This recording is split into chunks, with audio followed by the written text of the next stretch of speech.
Cassie Dill, Cassie Dill, Cassie Dill. Cassie Dill did a video recently about the sexual revolution and feminism and how it's contributed to a bunch of negative things. And I apologize if I'm going to be looking down because I've actually had to write some notes. Now, last time I did a video in regarding Cassie Dill's video, Cassie Dill did a 4-minute and some odd second video. And I ended up doing a 2-parter response to that because it was just almost 100% crammed with complete and total utter bullshit. I haven't seen sardines packed that tightly before.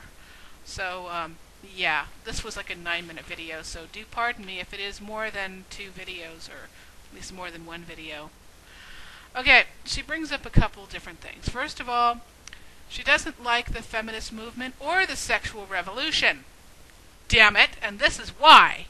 And I do apologize, it is getting a little darker, so my camera is going in very slow motion, so everything is like a Japanese movie again. So, okay, basically, she doesn't believe that women should be in the workplace.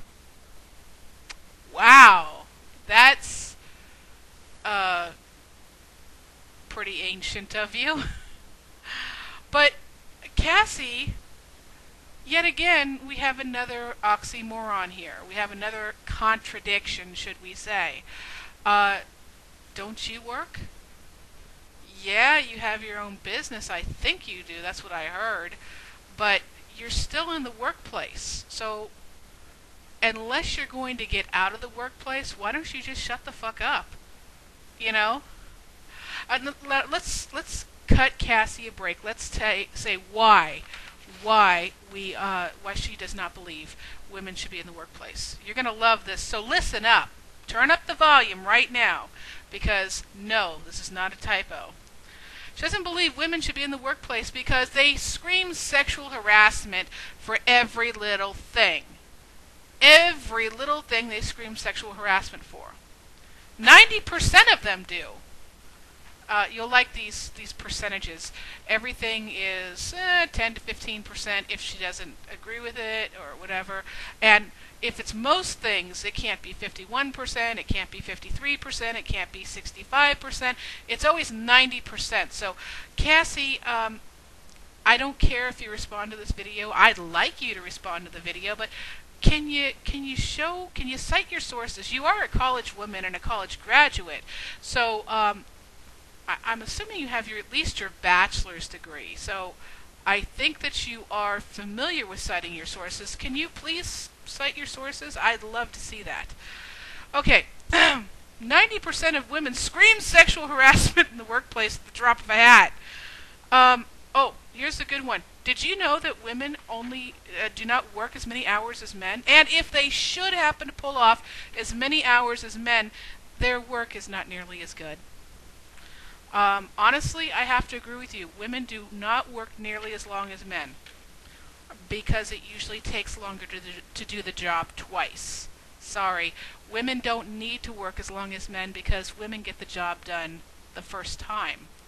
And if you don't fall under that category, I'm sorry that you're not an empowered woman, and you sit there and, kind of let the boys win at basketball or whatever you're doing, any sort of a foot race. You let the boys win because you don't put them up on the pedestal that you think that you do. Basically, you demoralize them by pretending or not letting them know that you're just as good as they are, if not better.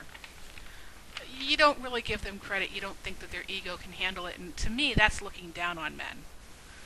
Okay, she also says if women actually did work and work as well or as hard as men, that they would get paid for what they're worth. Obviously, you have not been in the world, my friend. People get paid what the corporations can get away with paying them, men or women.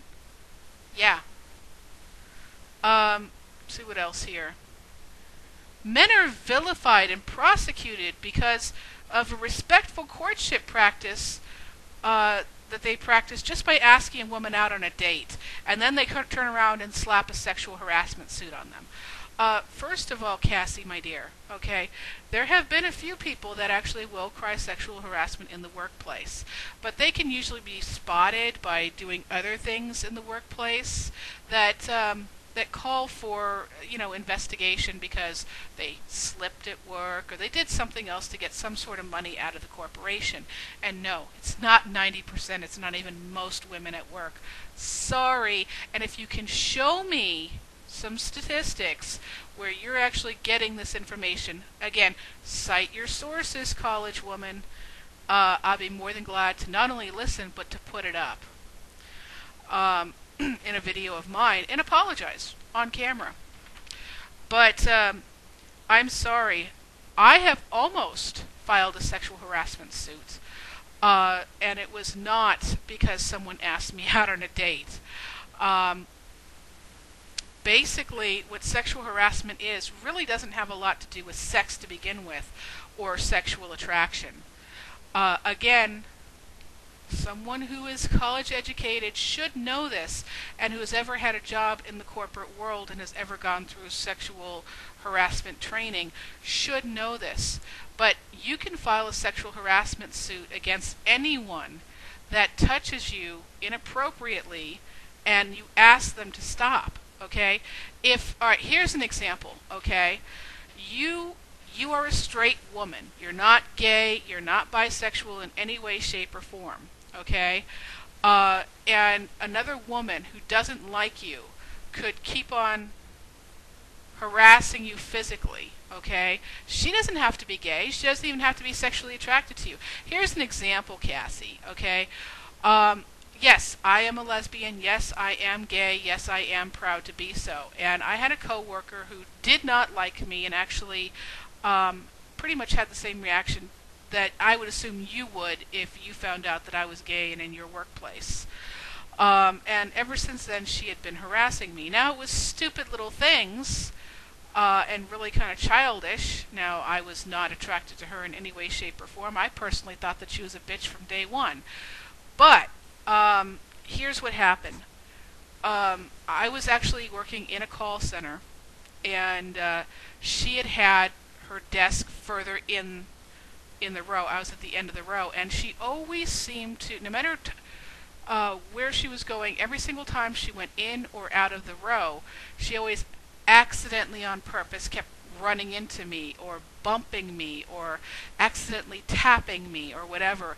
And this just wasn't going in and out of the row. This was also anytime she had passed me, going in and out of the bathroom, in the break room, when she passed me during lunch. She went over to me when I was all the way over into the corner, and accidentally tripped over me, or accidentally, anything to basically hit me, okay?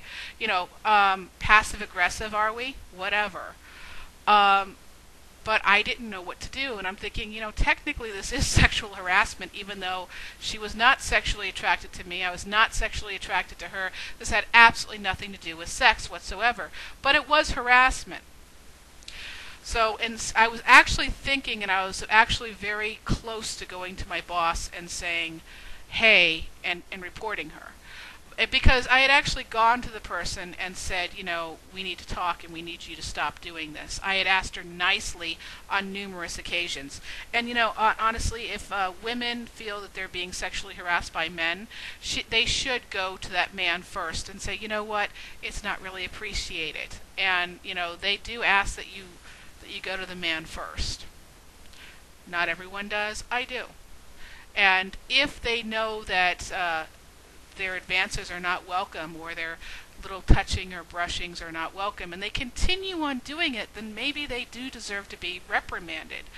But anyway, so what I did was, I didn't really want to embarrass her. Well, actually, I kind of did want to embarrass her. So what I did was, I warned her if she continued on with this, that she would really not like it too much. Now, I know that she probably assumed that, oh shoot. I'm going up on 9 minutes now, so I'm going to go on part 2.